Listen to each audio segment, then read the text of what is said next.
ਸਤਨਾਮ ਸ੍ਰੀ ਵਾਹਿਗੁਰੂ ਸਾਹਿਬ ਜੀ। ਧਨਾਸਰੀ ਮਹੱਲਾ ਪਹਿਲਾ। ਜੀਵਾ ਤੇਰਾ ਨਾਏ ਮਨ ਆਨੰਦ ਹੈ ਜੀਓ। ਸਾਚੋ ਸਾਚਾ ਨਾਉ ਗੁਣ ਗੋਬਿੰਦ ਹੈ ਜੀਓ। ਜੀਵਾ ਤੇਰਾ ਨਾਏ ਮਨ ਆਨੰਦ ਹੈ ਜੀਓ। ਸਾਚੋ ਸਾਚਾ ਨਾਉ ਗੁਣ ਗੋਬਿੰਦ ਹੈ ਜੀਓ। ਗੁਰ ਗਿਆਨ ਅਪਾਰਾ ਸਿਰਜਨਹਾਰਾ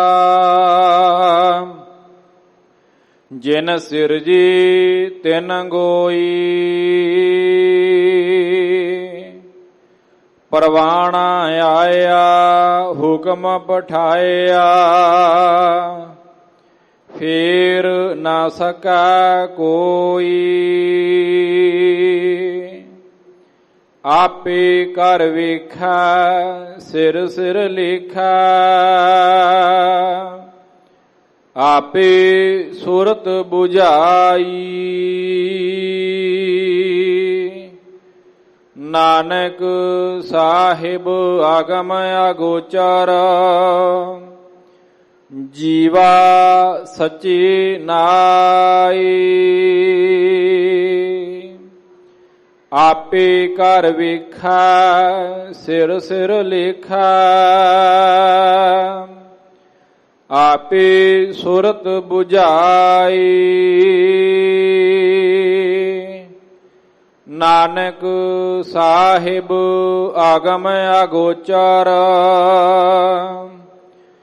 ਜੀਵਾ ਸੱਚੀ ਨਾਈ। ਵਾਹਿਗੁਰੂ ਜੀ ਕਾ ਖਾਲਸਾ ਵਾਹਿਗੁਰੂ ਜੀ ਕੀ ਫਤਿਹ।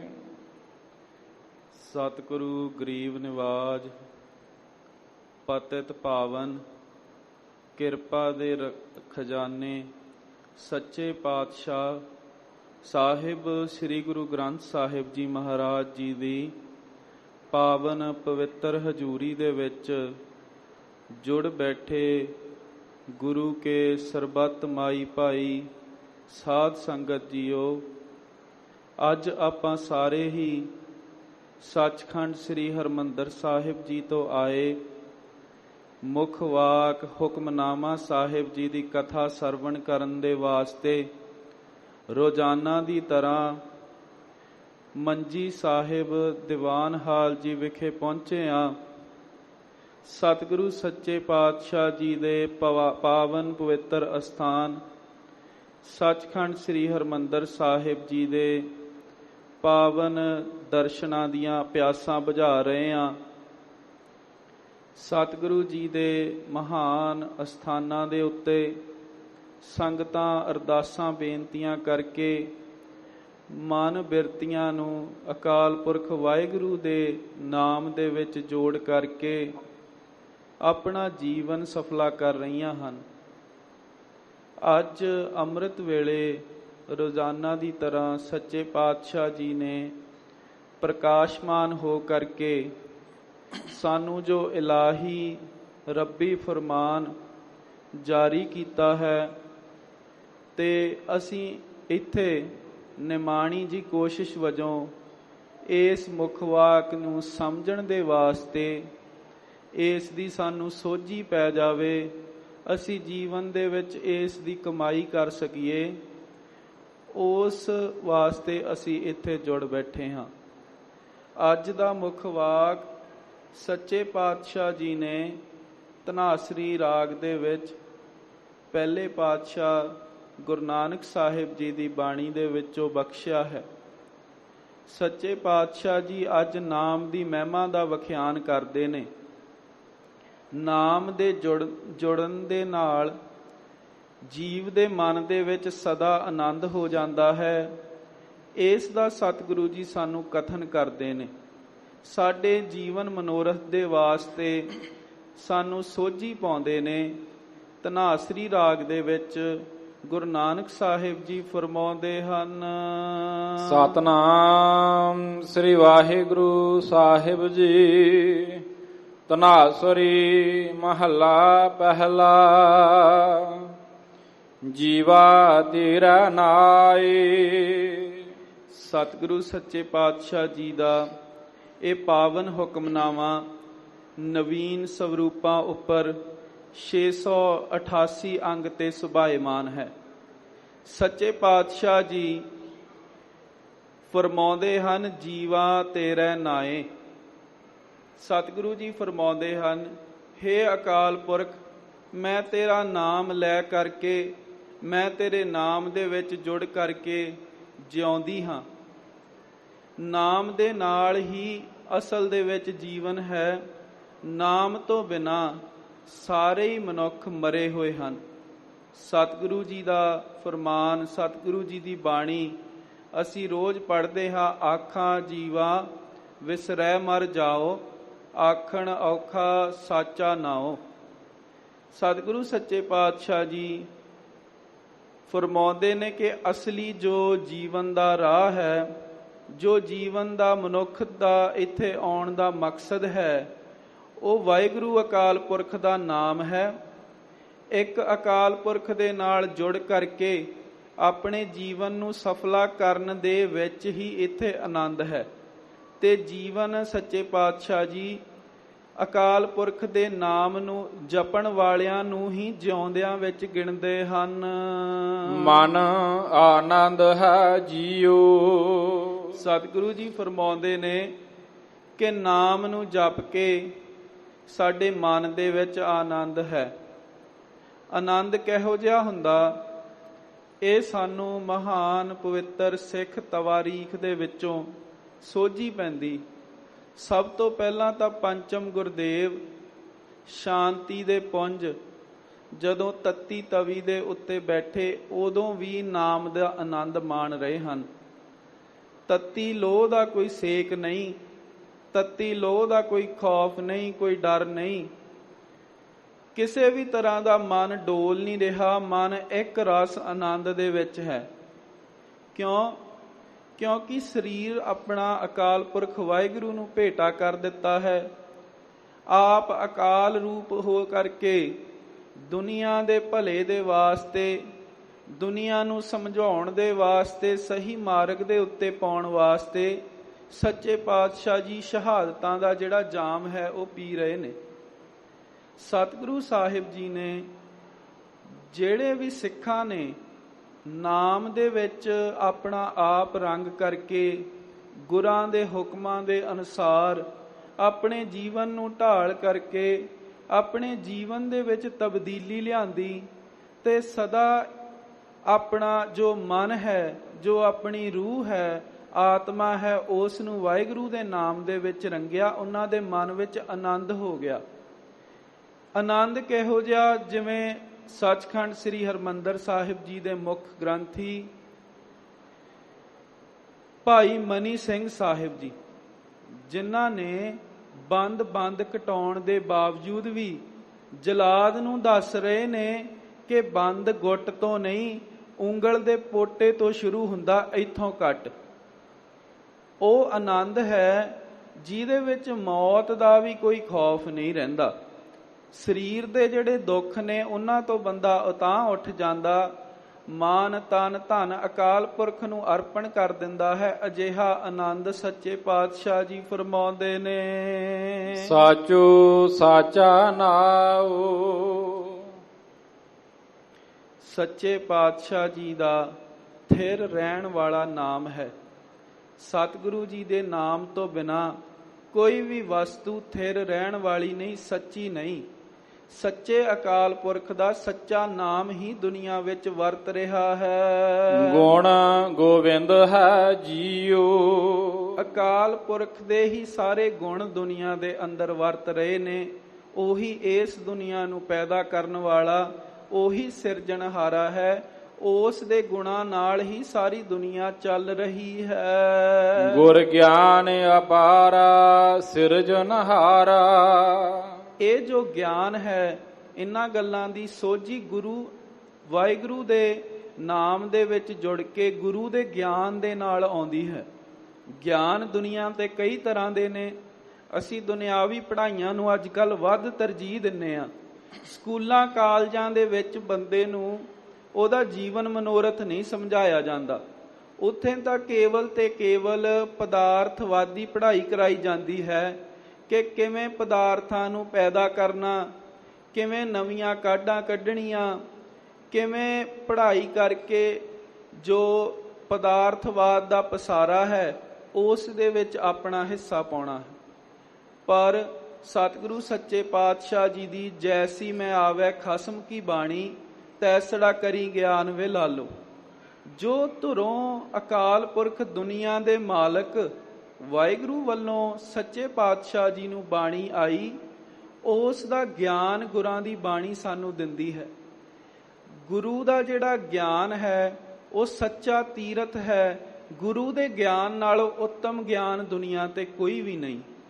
ਕਿਸੇ ਵੀ ਤਰ੍ਹਾਂ ਦਾ ਵਿਗਿਆਨ ਉਹ ਗੁਰੂ ਦੇ ਜੋ ਗਿਆਨ ਹੈ, ਪਵਿੱਤਰ ਅਕਾਲ ਪੁਰਖ ਵਾਹਿਗੁਰੂ ਦੀ ਬਾਣੀ ਹੈ, ਉਸ ਦੇ ਨਾਲੋਂ ਉਤਾਂਹ ਨਹੀਂ। ਇਸ ਕਰਕੇ ਸਾਨੂੰ ਸਾਰਿਆਂ ਨੂੰ ਹੀ ਗੁਰੂ ਦੇ ਗਿਆਨ ਨਾਲ ਜੁੜ ਕਰਕੇ ਵਾਹਿਗੁਰੂ ਦੇ ਨਾਮ ਦੇ ਵਿੱਚ ਅਭੇਦਤਾ ਪ੍ਰਾਪਤੀ ਲਈ ਅਰਦਾਸ ਕਰਨੀ ਚਾਹੀਦੀ ਹੈ। ਗੁਰ ਗਿਆਨ ਅਪਾਰਾ ਸਿਰਜਣਹਾਰਾ। ਆਪ ਅਕਾਲ ਪੁਰਖ ਵਾਹਿਗੁਰੂ ਤੇ ਗੁਰੂ ਹੀ ਇਸ ਧਰਤੀ ਦਾ ਸਿਰਜਣਹਾਰ ਹੈ।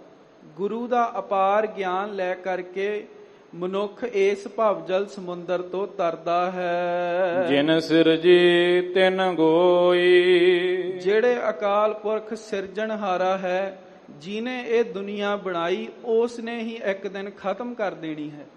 ਜੀਵ ਦੇ ਵੱਸ ਕੁਝ ਵੀ ਨਹੀਂ। ਜੋ ਕੁਝ ਕਰਨ ਵਾਲਾ ਹੈ, ਸਿਰਜਣਹਾਰਾ ਹੈ, ਉਹ ਅਕਾਲ ਪੁਰਖ ਆਪ ਹੈ। ਜਿਹਨੇ ਇਹ ਸਿਰਜੀ ਆ ਧਰਤੀ, ਉਸ ਨੇ ਹੀ ਇੱਕ ਦਿਨ ਖਤਮ ਕਰ ਦੇਣੀ ਹੈ। ਉਹੀ ਖਤਮ ਕਰਨ ਵਾਲਾ ਹੈ, ਉਹੀ ਪੈਦਾ ਕਰਨ ਵਾਲਾ ਹੈ। ਪਰਵਾਣਾ ਆਇਆ ਹੁਕਮ ਪਠਾਇਆ। ਜਦੋਂ ਧੁਰੋਂ ਅਕਾਲ ਪੁਰਖ ਵਾਹਿਗੁਰੂ ਦਾ ਫਰਮਾਨ ਆਉਂਦਾ ਹੈ, ਇਸ ਦੁਨੀਆ ਦੇ ਵਿੱਚੋਂ ਜਾਣ ਦਾ ਸੱਦਾ ਆਉਂਦਾ ਹੈ, ਅਕਾਲ ਪੁਰਖ ਹੁਕਮ ਕਰ ਦਿੰਦਾ ਹੈ ਜੀਵ ਆਤਮਾ ਨੂੰ ਕਿ ਆਪਣਾ ਸਰੀਰ ਛੱਡ ਕੇ ਵਾਪਸ ਜਾਣ ਦਾ, ਅਕਾਲ ਪੁਰਖ ਦੇ ਦਰ ਦੇ ਉੱਤੇ ਜਾਣ ਦਾ ਸਮਾਂ ਜੋ ਪ੍ਰਵਾਣਾ ਹੈ, ਉਹ ਜਦੋਂ ਆ ਜਾਂਦਾ ਹੈ ਉਦੋਂ ਉਸ ਨੂੰ ਕੋਈ ਰੋਕ ਨਹੀਂ ਸਕਦਾ। ਸੱਚੇ ਪਾਤਸ਼ਾਹ ਜੀ ਫਰਮਾਉਂਦੇ ਨੇ ਆਸਾ ਦੀ ਵਾਰ ਵਿੱਚ, ਨਾਨਕ ਜੀ ਉਪਾਏ ਕਹਿ ਲਿਖ ਨਾਵੈ ਧਰਮ ਬਹਾਲਿਆ। ਉਥੈ ਸੱਚੇ ਹੀ ਸੱਚ ਨਿਬੜੈ ਚੁਣ ਵੱਖ ਕੱਢੇ ਜਜਮਾਲਿਆ।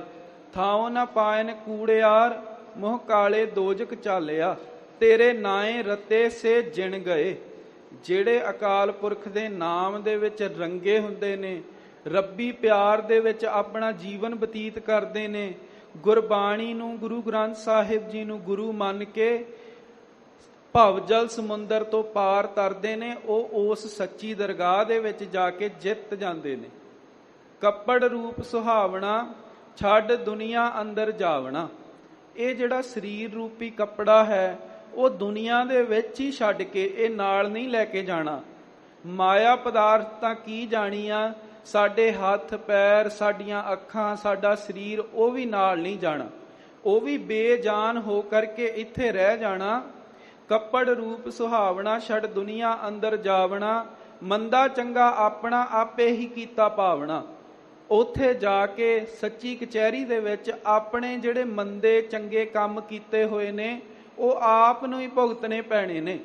ਉੱਥੇ ਕਿਸੇ ਤੇ ਵੀ ਇਲਜ਼ਾਮਬਾਜ਼ੀ ਨਹੀਂ ਲੱਗ ਸਕਦੀ ਕਿ ਇਸ ਕਰਕੇ ਮੈਂ ਮਾੜਾ ਕੰਮ ਕਰਤਾ, ਇਸ ਕਰਕੇ ਮੇਰੇ ਤੇ ਕਿਸੇ ਨੇ ਮੇਰੇ ਤੋਂ ਕਰਾ ਲਿਆ। ਜੋ ਵੀ ਕੰਮ ਅਸੀਂ ਜ਼ਿੰਦਗੀ ਦੇ ਵਿੱਚ ਕੀਤੇ ਨੇ, ਉਹ ਆਪ ਹੀ ਭੋਗਣੇ ਪੈਣੇ ਨੇ।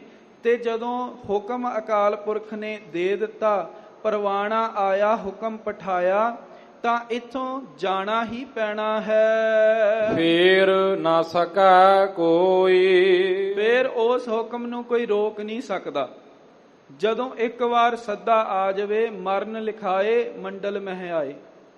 ਬੰਦਾ ਮੌਤ ਤੋਂ ਡਰਦਾ ਬਹੁਤ ਕੁਛ ਕਰਦਾ, ਮੌਤ ਤੋਂ ਡਰਦਾ ਬੰਦਾ ਆਪਣੀ ਜ਼ਿੰਦਗੀ ਨੂੰ ਵਧਾਉਣ ਦੇ ਵਾਸਤੇ ਬੜੇ ਯਤਨ ਕਰਦਾ, ਪਰ ਕੋਈ ਜਦੋਂ ਹੁਕਮ ਅਕਾਲ ਪੁਰਖ ਦਾ ਆ ਜਾਂਦਾ ਕੋਈ ਟਾਲ ਨਹੀਂ ਸਕਦਾ। ਫਿਰ ਕਿਸੇ ਵੀ ਤਰ੍ਹਾਂ ਦਾ ਵੱਸ ਨਹੀਂ ਚੱਲਦਾ। ਜਿੰਨੇ ਮਰਜ਼ੀ ਡਾਕਟਰਾਂ ਕੋਲ ਚਲਿਆ ਜਾਵੇ, ਜਿੰਨੇ ਮਰਜ਼ੀ ਇਲਾਜ ਕਰਾ ਲਵੇ, ਜਦੋਂ ਮਰਨ ਦਾ ਸਮਾਂ ਆ ਗਿਆ ਜੋ ਵਾਹਿਗੁਰੂ ਨੇ ਮਿਥਿਆ, ਉਸ ਨੂੰ ਰੋਕ ਨਹੀਂ ਸਕਦੇ। ਇਸੇ ਕਰਕੇ ਹੀ ਗੁਰੂ ਕੇ ਜਿਹੜੇ ਸੂਰਮੇ ਨੇ, ਜਿਨ੍ਹਾਂ ਦੇ ਮਨ ਵਿੱਚ ਆਨੰਦ ਸੀ, ਉਹਨਾਂ ਨੂੰ ਇਸ ਗੱਲ ਦੀ ਪ੍ਰਤੀਤ ਸੀ, ਇਸ ਕਰਕੇ ਧਰਮ ਯੁੱਧ ਕਰਨ ਵਾਸਤੇ ਉਹਨਾਂ ਨੇ ਰੱਤਾ ਭਰ ਵੀ ਨਹੀਂ ਸੋਚਿਆ। ਬਾਬਾ ਦੀਪ ਸਿੰਘ ਜੀ ਸ਼ਹੀਦ, ਜਿਨ੍ਹਾਂ ਨੇ ਦਰਬਾਰ ਸਾਹਿਬ ਸੱਚਖੰਡ ਸ੍ਰੀ ਹਰਿਮੰਦਰ ਸਾਹਿਬ ਜੀ ਦੀ ਰਾਖੀ ਦੇ ਵਾਸਤੇ ਸਤਿਗੁਰੂ ਜੀ ਦੇ ਚਰਨਾਂ ਦੇ ਵਿੱਚ ਆਪਣਾ ਸੀਸ ਤਲੀ ਤੇ ਰੱਖ ਕੇ ਆਪਣਾ ਆਪਾ ਵਾਰ ਦਿੱਤਾ। ਅਜਿਹੇ ਜਿਹੜੇ ਗੁਰੂ ਕੇ ਪਿਆਰੇ ਨੇ, ਉਹਨਾਂ ਨੂੰ ਗੁਰੂ ਦਾ ਜੋ ਪੱਕਾ ਰਹਿਣ ਵਾਲਾ ਨਾਮ ਦਾ ਆਨੰਦ ਹੈ ਉਹ ਮਿਲਿਆ ਹੁੰਦਾ ਹੈ। ਜਿੱਥੇ ਆਨੰਦ ਦੇ ਵਿੱਚ ਰਹਿ ਕਰਕੇ ਭਾਈ ਮਨੀ ਸਿੰਘ ਜੀ ਸ਼ਹੀਦੀ ਪਾਉਂਦੇ ਨੇ, ਬਾਬਾ ਦੀਪ ਸਿੰਘ ਜੀ ਸ਼ਹੀਦੀ ਪਾਉਂਦੇ ਨੇ, ਬਾਬਾ ਗੁਰਬਖਸ਼ ਸਿੰਘ ਜੀ, ਉੱਥੇ ਹੀ ਜੋ ਮੌਜੂਦਾ ਸਮਾਂ ਸੰਤ ਜਰਨੈਲ ਸਿੰਘ ਜੀ ਖਾਲਸਾ ਭਿੰਡਰਾਂ ਵਾਲੇ, ਉਹ ਵੀ ਦਰਬਾਰ ਸਾਹਿਬ ਦੀ ਰਾਖੀ ਕਰਦੇ ਹੋਏ ਗੋਲੀਆਂ ਦੇ ਨਾਲ ਸ਼ਹੀਦ ਹੁੰਦੇ ਨੇ। ਉਹ ਵੀ ਆਨੰਦ ਦੇ ਵਿੱਚ ਹੋਣ ਕਰਕੇ ਉਹਨਾਂ ਨੂੰ ਰੱਤਾ ਵੀ ਡਰ ਨਹੀਂ।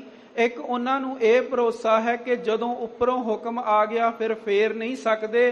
ਫਿਰ ਭਾਵੇਂ ਕਮਰੇ ਦੇ ਵਿੱਚ ਬਹਿ ਜਾਈਏ, ਭਾਵੇਂ ਹਸਪਤਾਲ ਦੇ ਵਿੱਚ ਡਾਕਟਰ ਆਸੇ-ਪਾਸੇ ਖੜੇ ਹੋਣ, ਫਿਰ ਹੁਕਮ ਨੂੰ ਅਸੀਂ ਟਾਲ ਨਹੀਂ ਸਕਦੇ।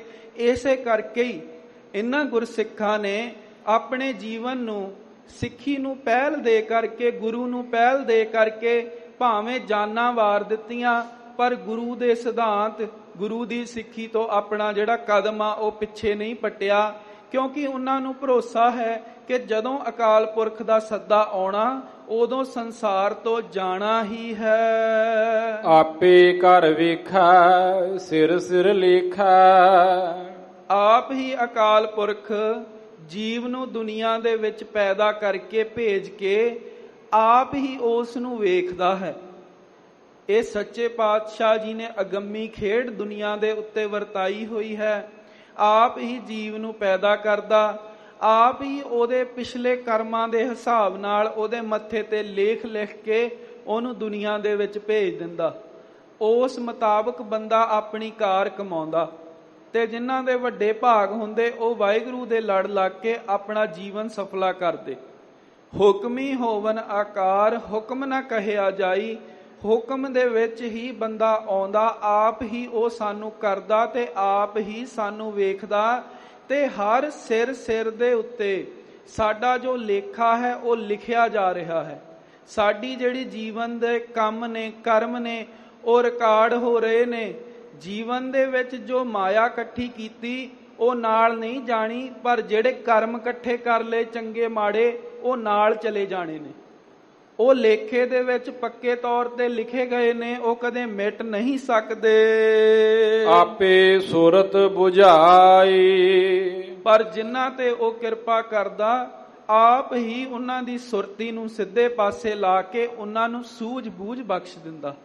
ਜਿਹੜਾ ਮਨੁੱਖ ਗੁਰੂ ਦੇ ਦਰ ਦੇ ਉੱਤੇ ਆ ਕੇ ਆਪਣਾ ਮਨ ਤਨ ਅਰਪਣ ਕਰਕੇ ਢਹਿ ਪੈਂਦਾ, ਉਸ ਨੂੰ ਗੁਰੂ ਅਕਾਲ ਪੁਰਖ ਦੇ ਨਾਲ ਮਿਲਾ ਦਿੰਦਾ ਤੇ ਆਪਣੇ ਆਪ ਹੀ ਉਹਨੂੰ ਨਾਮ ਦੀ ਸੋਝੀ ਬਖਸ਼ ਦਿੰਦਾ। ਉਸ ਨੂੰ ਸਹੀ ਜੀਵਨ ਰਾਹ ਦੀ ਜਿਹੜੀ ਬਖਸ਼ਿਸ਼ ਆ ਉਹ ਗੁਰੂ ਆਪਣੇ ਆਪ ਹੀ ਫਿਰ ਕਰ ਦਿੰਦਾ ਹੈ। ਨਾਨਕ ਸਾਹਿਬ ਆਗਮ ਅਗੋਚਰ, ਜੀਵਾ ਸੱਚੇ ਨਾਈ। ਸਤਿਗੁਰੂ ਸਾਹਿਬ ਜੀ ਸੱਚੇ ਪਾਤਸ਼ਾਹ ਗੁਰੂ ਨਾਨਕ ਸਾਹਿਬ ਜੀ ਫਰਮਾਉਂਦੇ ਨੇ ਕਿ ਜਿਹੜਾ ਸਾਡਾ ਸਾਹਿਬ ਹੈ, ਸਾਡਾ ਮਾਲਕ ਅਕਾਲ ਪੁਰਖ ਸਿਰਜਣਹਾਰ ਹੈ, ਉਹ ਗਮਤਾ ਤੋਂ ਰਹਿਤ ਹੈ। ਉਹ ਬੰਦਿਆਂ ਦੇ ਵਾਂਗੂ ਗਮਤਾ ਦੇ ਵਿੱਚ ਨਹੀਂ ਆਉਂਦਾ। ਉਹ ਆਮ ਜੀਵਾਂ ਵਾਂਗੂ ਨਹੀਂ, ਉਹ ਸਾਰੀ ਸ੍ਰਿਸ਼ਟੀ ਦਾ ਮਾਲਕ ਹੈ, ਉਹ ਜੀਵਾਂ ਨੂੰ ਪੈਦਾ ਕਰਨ ਵਾਲਾ ਹੈ। ਉਹ ਆਗਮ ਹੈ, ਉਹ ਅਗੋਚਰ ਹੈ, ਉਸ ਨੂੰ ਕਿਤੇ ਵੀ ਕਿਸੇ ਵੀ ਤਰ੍ਹਾਂ ਪਕੜਿਆ ਨਹੀਂ ਜਾ ਸਕਦਾ, ਕਿਸੇ ਵੀ ਤਰ੍ਹਾਂ ਉਸ ਨੂੰ ਕੋਈ ਹੱਥ ਦੇ ਵਿੱਚ ਨਹੀਂ ਕਰ ਸਕਦਾ, ਕਿਉਂਕਿ ਉਹ ਬੇਅੰਤ ਹੈ। ਉਸ ਦੇ ਬੇਅੰਤ ਰੂਪ ਹਨ, ਉਸ ਦੇ ਬੇਅੰਤ ਕਰਤੱਵ ਹਨ। ਜਦੋਂ ਉਸ ਦਾ ਦਿਲ ਕਰਦਾ ਹੈ ਧਰਤੀ ਨੂੰ ਬਣਾ ਦਿੰਦਾ, ਜਦੋਂ ਉਸ ਦਾ ਦਿਲ ਕਰਦਾ ਧਰਤੀ ਨੂੰ ਢਾਹ ਕੇ ਆਪ ਕੱਲਾ ਬਹਿ ਜਾਂਦਾ, ਕਦੇ ਸੁੰਨ ਸਮਾਧੀ ਦੇ ਵਿੱਚ ਬੈਠ ਜਾਂਦਾ, ਕਦੇ ਇਸ ਦੁਨੀਆ ਦਾ ਖੇਲ ਰਚਾ ਕੇ ਅਗਮ ਅਗੋਚਰ ਵਾਹਿਗੁਰੂ ਆਪਣੇ ਆਪ ਨੂੰ ਇੱਥੇ ਬਿਠਾ ਕੇ ਅਦ੍ਰਿਸ਼ਟ ਰੂਪ ਦੇ ਵਿੱਚ ਹੋ ਕਰਕੇ ਆਪ ਧਰਤੀ ਦੇ ਵਿੱਚ ਬੈਠ ਜਾਂਦਾ, ਕਣ ਕਣ ਵਿੱਚ ਸਮਾ ਜਾਂਦਾ। ਜਿਵੇਂ ਆਪੀ ਨੇ ਆਪ ਸਾਜਿਓ, ਆਪੀ ਨੇ ਰਚਿਓ ਨਾਓ, ਦੁਈ ਕੁਦਰਤ ਸਾਜੀਐ ਕਰ ਆਸਣ ਡਿਠੋ ਚਾਓ।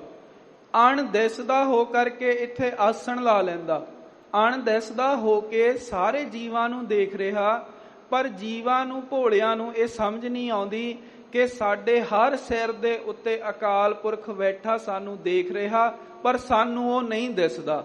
ਸੱਚੇ ਪਾਤਸ਼ਾਹ ਜੀ ਕਹਿੰਦੇ ਇਹੋ ਜਿਹੇ ਆਗਮ ਅਗੋਚਰ ਅਕਾਲ ਪੁਰਖ ਵਾਹਿਗੁਰੂ ਦੇ ਨਾਮ ਦੇ ਨਾਲ, ਉਸ ਦੇ ਸੱਚੇ ਨਾਮ ਦੇ ਨਾਲ ਮੈਂ ਜਿਉਂਦੀ ਹਾਂ। ਤੁਮ ਸਾਰੇ ਅਵਰ ਨ ਕੋਈ। ਹੇ ਅਕਾਲ ਪੁਰਖ, ਤੇਰੇ ਬਰਾਬਰ ਦਾ ਦੁਨੀਆ ਤੇ ਕੋਈ ਨਹੀਂ, ਮੈਂ ਹਮੇਸ਼ਾ ਤੇਰੇ ਮੂਹਰੇ ਝੁਕਦੀ ਆ। ਇਹ ਜੀਵ ਆਤਮਾ ਕਹਿੰਦੀ ਆ ਕਿ ਮੈਂ ਹਮੇਸ਼ਾ ਅਕਾਲ ਪੁਰਖ ਤੇ ਮੂਹਰੇ ਝੁਕਦੀ ਆ, ਉਸ ਤੋਂ ਬਿਨਾ ਮੇਰਾ ਕੋਈ ਨਹੀਂ। ਤੁਮ ਸਰ ਅਵਰ ਨਾ ਕੋਏ, ਤੇਰੇ ਬਰਾਬਰ ਦਾ, ਤੇਰਾ ਸ਼ਰੀਕ ਕੋਈ ਨਹੀਂ ਜਿਹਦੇ ਕੋਲੇ ਜਾ ਸਕੀਏ।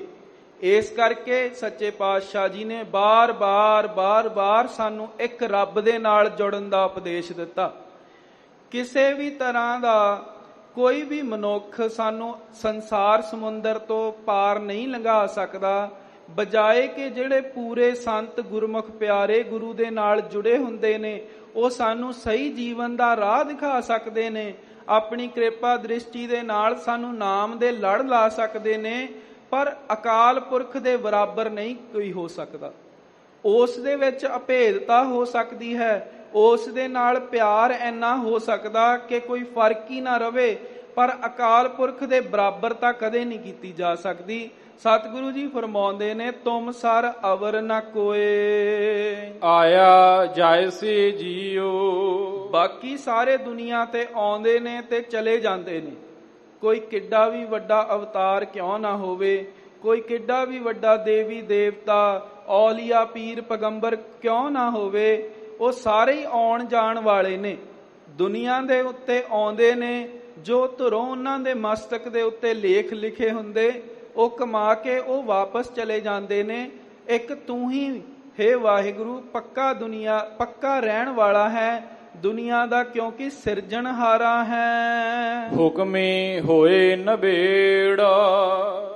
ਉਹਦੇ ਹੁਕਮ ਦੇ ਵਿੱਚ ਹੀ ਜੀਵ ਦੇ ਸਾਰੇ ਨਵੇੜੇ ਹੁੰਦੇ ਨੇ, ਉਹਦੇ ਹੁਕਮ ਦੇ ਵਿੱਚ ਹੀ ਜੀਵ ਆ ਕੇ ਕਰਮ ਕਮਾਉਂਦਾ, ਤੇ ਫਿਰ ਉਹਦੇ ਹੁਕਮ ਦੇ ਵਿੱਚ ਹੀ ਉਹਦੇ ਨਵੇੜੇ ਹੁੰਦੇ ਨੇ।